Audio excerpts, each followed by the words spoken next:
Welcome to Voluble Minds, reflections on and abbreviated readings of famous philosophical dialogues. I'm Colin Wulff, Assistant Director of Religious Education at the Fourth Universalist Society in New York City. If you would like to skip the introductory segment on today's philosopher and dialogue and go straight to the reading, the timestamp posted in the video description will help you to do that. Thank you for joining us.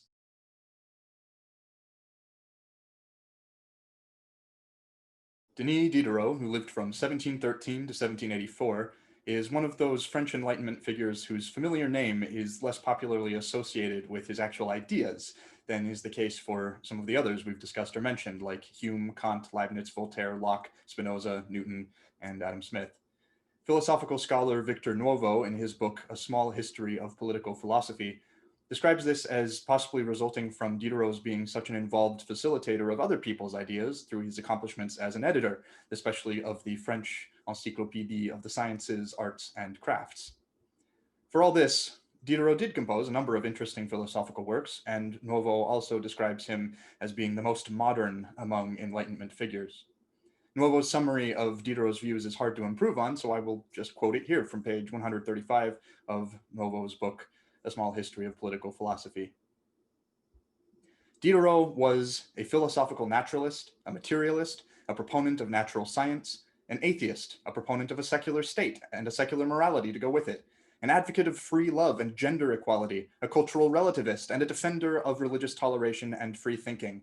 He was also an opponent and harsh critic of colonialism and of its notorious consequences, namely slavery and economic exploitation, calling attention to their ill effects on non-European society and culture. D'Alembert's Dream, written in 1769 but published posthumously, covers metaphysics, microbiology, life and death, evolution, cell division, mutation and pluripotence, identity and interdependence of natural systems, our susceptibility to dreams, memory and consciousness as emergent natural properties, perception, and human sexuality, among other things, in a series of 3 dialogues across a total of 5 speakers. But our cut will focus on the first dialogue, one between Diderot and his friend Jean Lerome d'Alembert, mathematician, fellow editor, and notable Enlightenment figure in his own right. The titular dream is really the event of the middle dialogue, which I do recommend our viewers investigate on their own time. It mentions a few of our recurring but not read aloud philosophers, such as Epicurus and Voltaire. These dialogues are an amusing and insightful demonstration of how a material or naturalistic worldview need be no barrier to the exercise of the human imagination.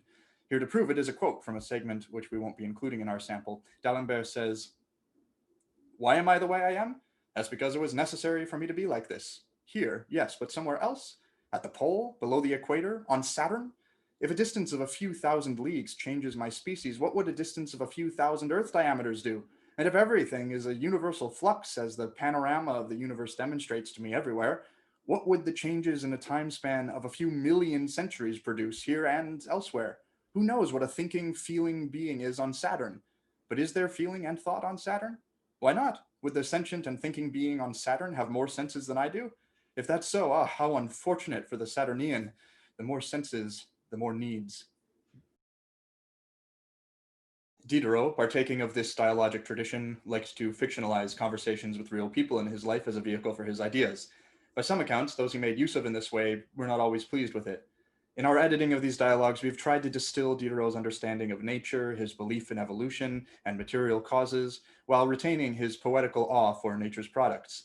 This awe some might recognize as religious if they were not to take Diderot's word for it that nature itself was an ample source of it. At one point, Diderot develops a pleasant metaphor of humans as sentient instruments that can reflect on themselves, instrument and musician both, as oscillatory ideas beget more and more ideas, like vibrating strings, sharpening and deepening conscious experience.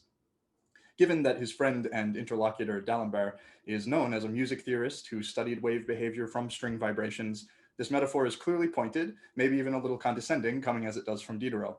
But Diderot is good enough to acknowledge the confusion that can come from overextended analogy in describing natural systems. He also admits in the first dialogue that the one he's describing is subject to the same insurmountable difficulty that Berkeley proposed in arguing against the existence of material bodies. There is a moment of delirium when the sensitive keyboard thought it was the only keyboard in the world and that all harmony in the universe was coming from it all by itself. Diderot also finds a way to correct what has been interpreted, too much so according to Kant, as Hume's criticism of our limited predictive powers based on causation and experience, saying, "The certainty we have that a violent man will lose his temper when he's insulted is not the same as our certainty that a body which strikes a smaller body will set it in motion." In this dialogue, we get a clear look at Diderot's naturalism. In it, he contradicts the preformation theory of germ cells, itself sympathetically but incorrectly assuming life's irreducible complexity. However, he also ends our selection by telling D'Alembert that all material is really the same, albeit in different arrangements. Flesh is marble. Both emerge from a common ancestral substance which can be organized variably. This makes him something of a link between the oldest philosophers in our tradition and our present understanding of nature.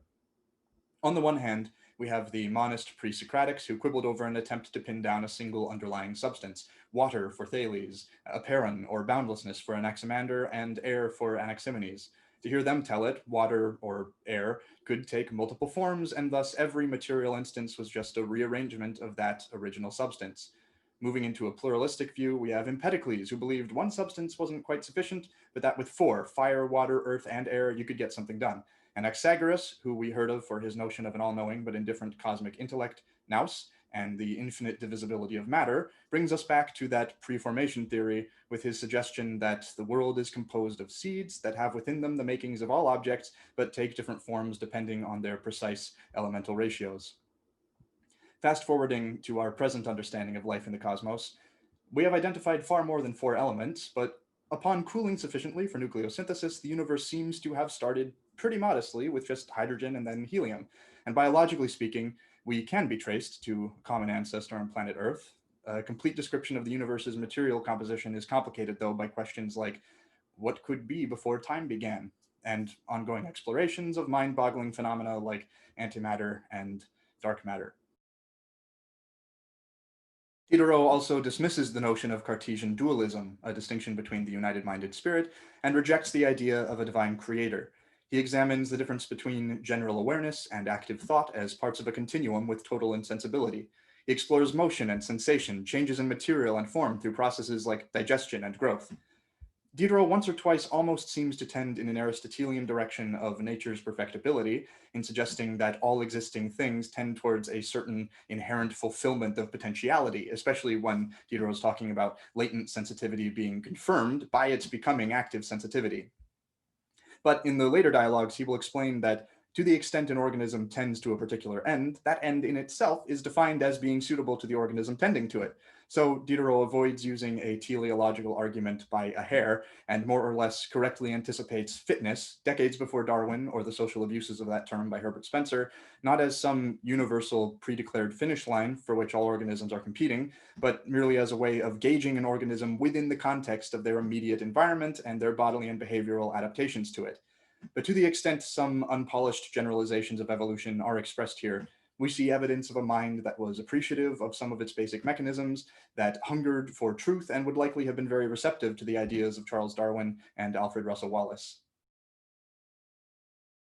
The second and third dialogues of D'Alembert's Dream involve more scenic elements and characters, so we will be drawing our excerpts only from the first of the three, representative of Diderot's ideas for all the above reasons, but I again strongly recommend exploring the other two for another delightful subdivision of that liminal space between dialogues for pedagogy and dialogues for entertainment.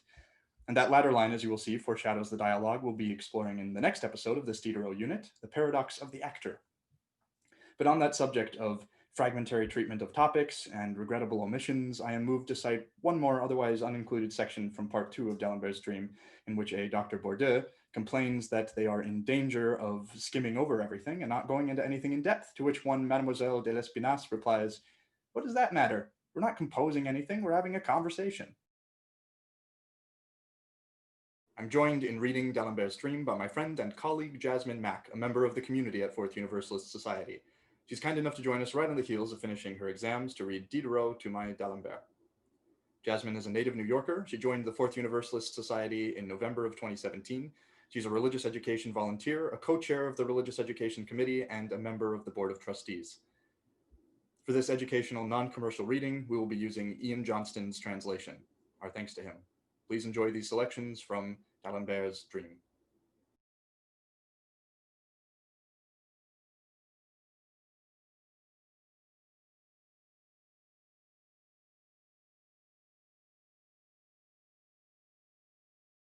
I grant that a being which exists somewhere, yet corresponds to no single point in space, a being which has no spatial dimensions, yet occupies space, which is wholly complete in each part of this space, which is essentially different from material stuff, yet is united with it, which is affected by matter and moves it without moving itself, which acts on matter, yet is subject to all its changes, a being about which I haven't the slightest conception, a being with such a contradictory nature is difficult to accept.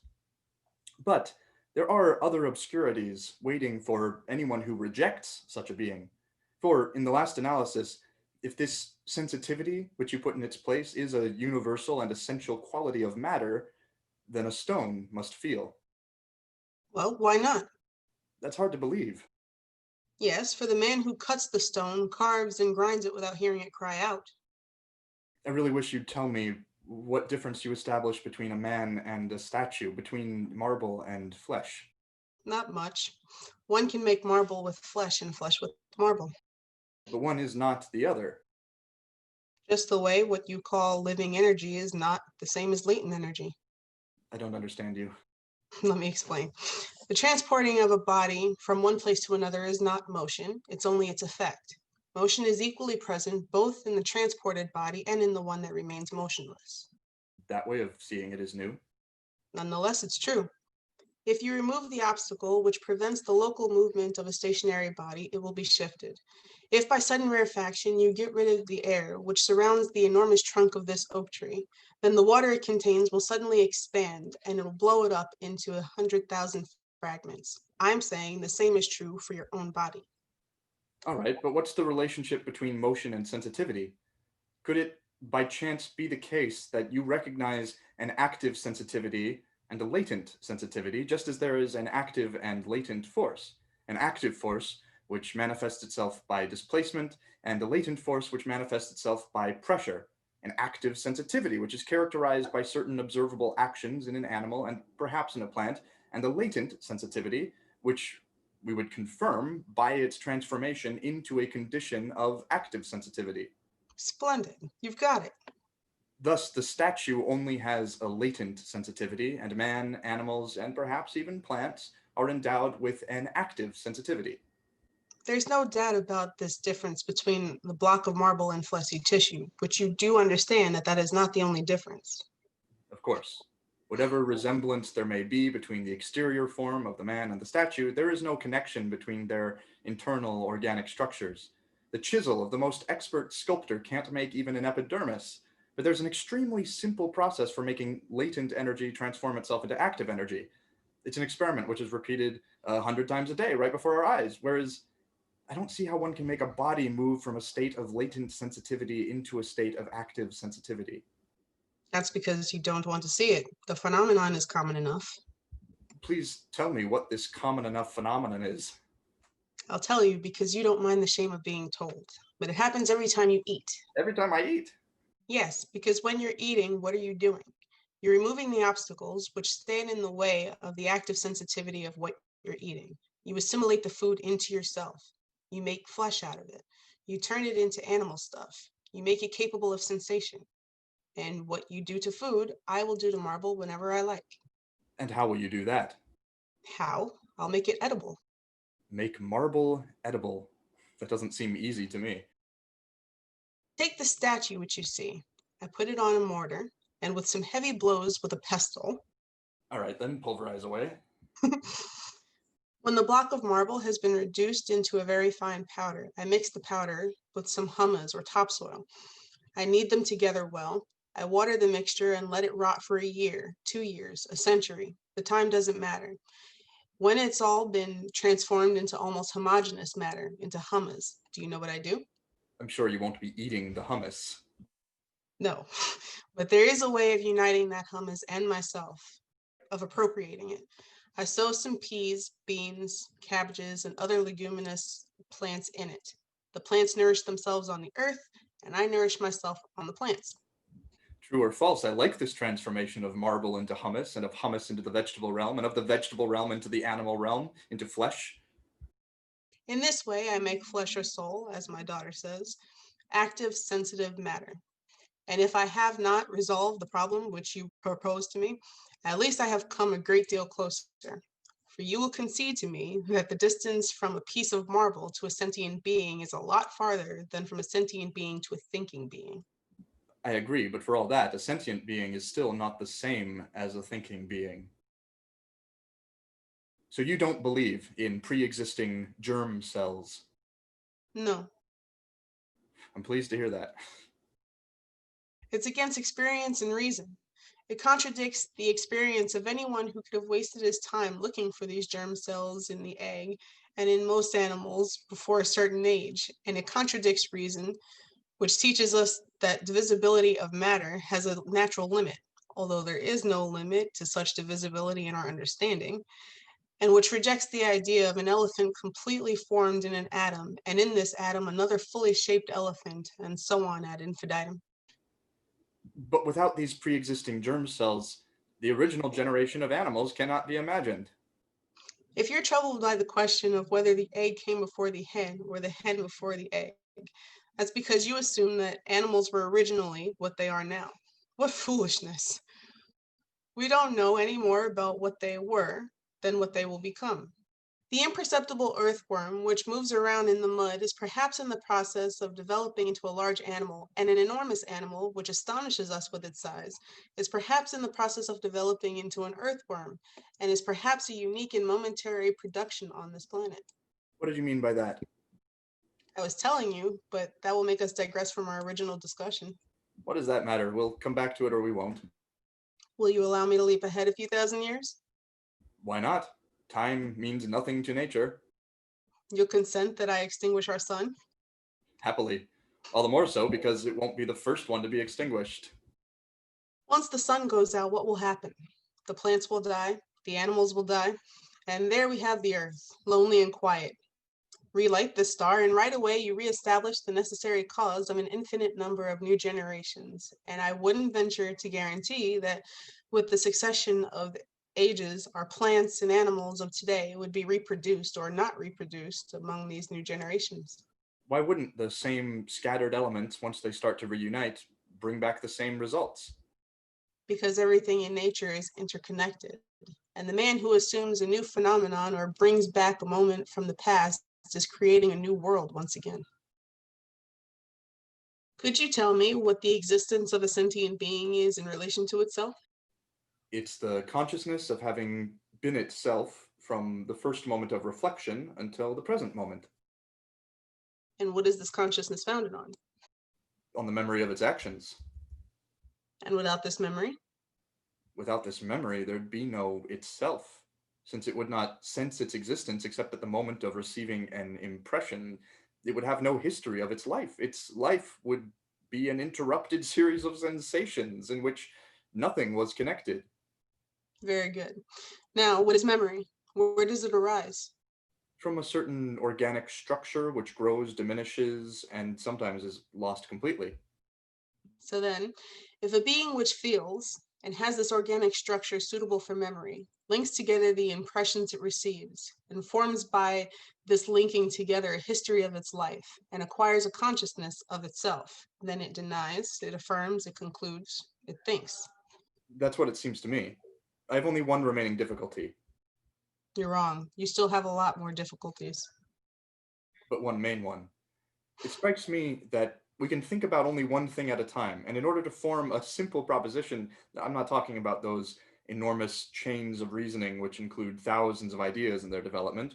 We would say that it's necessary to have at least two things present: the object, which seems to sit there under the eye of our understanding, while our understanding is busy with the quality which it will affirm or deny about that object. I share that concern, and it's led me sometimes to compare our organic fibers with sensitive vibrating strings. A sensitive vibrating string still oscillates and resonates a long time after one has plucked it. It's this oscillation, this sort of inevitable resonance, which holds the present object, while our understanding is busy with the quality which is appropriate to it. But vibrating strings have yet another property. They make other strings quiver.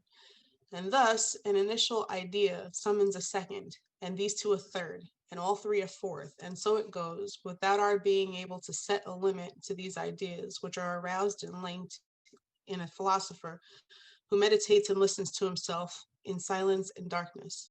This instrument makes astonishing leaps, and one recalled idea sometimes is going to set in motion a harmonic at an incomprehensible interval. If the phenomenon is perceptible between resonating strings, inert and separated, how would it not take place between vital points linked together, between continuous and sensitive fibers? If that's not true, it's at least very ingenious, but one would be tempted to think that you're falling imperceptibly into a difficulty which you wished to avoid. What's that? You object to the distinction between the two substances, matter and spirit. I don't hide the fact. Yet, if you look closely at this idea, you're making the understanding of a philosopher an entity distinct from the instrument, a sort of musician who presses his ear against the vibrating strings and makes judgments about their consonance or dissonance. It's possible I've prompted this objection, but perhaps you'd not have made it if you considered the difference between the philosophical instrument and the instrumental harpsichord. The philosophical instrument is sentient. He is at the same time the musician and the instrument. As something sentient, he has the momentary consciousness of the sound he is making. As an animal, he has the memory of that. This organic faculty, by linking the sounds he has within him, produces and keeps the melody there. And where do you get the idea that sensibility is essentially incompatible with matter when you don't know the essence of anything, either of matter or of sensitivity? Do you understand better the nature of movement, its existence in a body, and its communication from one body to another? Without understanding the nature of sensitivity or that of matter, I see that sensitivity is a simple quality, unified, indivisible, and incompatible with a divisible object or substrate. That's metaphysical and theological mumbo jumbo. Be a physical scientist and admit the production of an effect when you see it produced, even though you can't explain to yourself the connection between the cause and the effect. Be logical and don't substitute for a cause which exists and which explains everything, another cause which cannot be conceived, and whose connection with the effect is even harder to understand, something which produces an infinite multitude of difficulties and which solves none of them. Well, what if I give up this cause? Then there's only one substance in the universe, in man and in animals. The canary music box is made of wood, and man is made of flesh. The canary is made of flesh, and the musician is made of flesh, organized differently. But the two of them have the same origin, the same formation, the same functions, and the same end.